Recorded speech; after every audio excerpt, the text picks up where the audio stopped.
I now call the Deputy John Lyons. Okay, look, thank you very much. And can I just say from the very beginning, just like Senate Deputy Pascal Donoghue spoke earlier on, I will never understand this to the extent that any woman will understand it, and I never will claim to understand it to that amount. But I would just like to say a few words on it, if for nothing more than to put my official point of view on the public record in relation to this debate. From the outset, I want to state that we have waited a very long time in Ireland to have this debate, but now we are having it, and I do believe it's very welcome. Cathaoirleach, like everyone else who has spoken in the House already, many have spoken about the inundated phone calls, letters and emails from constituents home and abroad that they have received over the last few weeks about the death of Savita Halappanavar. Many of those who contacted me were also people who stood outside Kildare Street on the day that the story broke and marched on O'Connell Street the following Saturday to show their support and sympathy and compassion with Savita's family. I genuinely have never seen such a public reaction and how it has informed the debate in this House.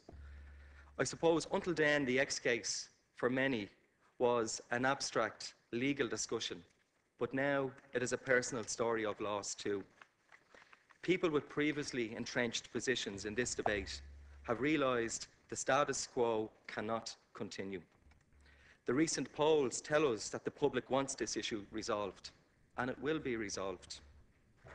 We have an opportunity to show the women of Ireland that we will act to vindicate their rights, to show leadership and provide clarity of purpose on this particular issue. Many of those who contacted me in recent weeks says that our politics and politicians for too long have dodged the issue and that we won't stand up to it. This chamber and its members, I believe, cannot be the rock that the tide of public opinion breaks away and recedes. Not this time. Just like any Labour candidate, I stood in the last general election on a Labour manifesto with a commitment to legislate for X. And now I want to see that commitment honoured. I want to see that commitment honoured not just because it was often a difficult and lonely policy to pursue and support, but because I believe it is the right thing to do. We have all by now seen the expert group report. We know the options it gives us. We now need a plan to proceed. Whatever course of action is decided or needed, be it legislation, regulations, or a combination of both, I will support it. The report does caution that to get the right balance between appropriate drafting and democratic scrutiny will take time.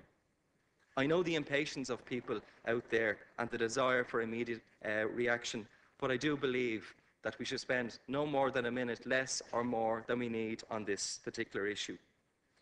This is the opportunity many people never thought they would see in Ireland. I'm prepared to wait just a little bit longer to have the response that will satisfy the people of Ireland. Finally, Cathaoirleach, I want to say that this debate and the subsequent legislative response will not be the end of the abortion debate in Ireland, whether we like it or not. This debate can't and won't be the end so long as thousands of Irish women continue to travel across to other countries to access medical services each year. Whatever people's opinions on abortion beyond the X case, it is a debate that we are all going to have to engage in at some time. Thank you. Thank you very much.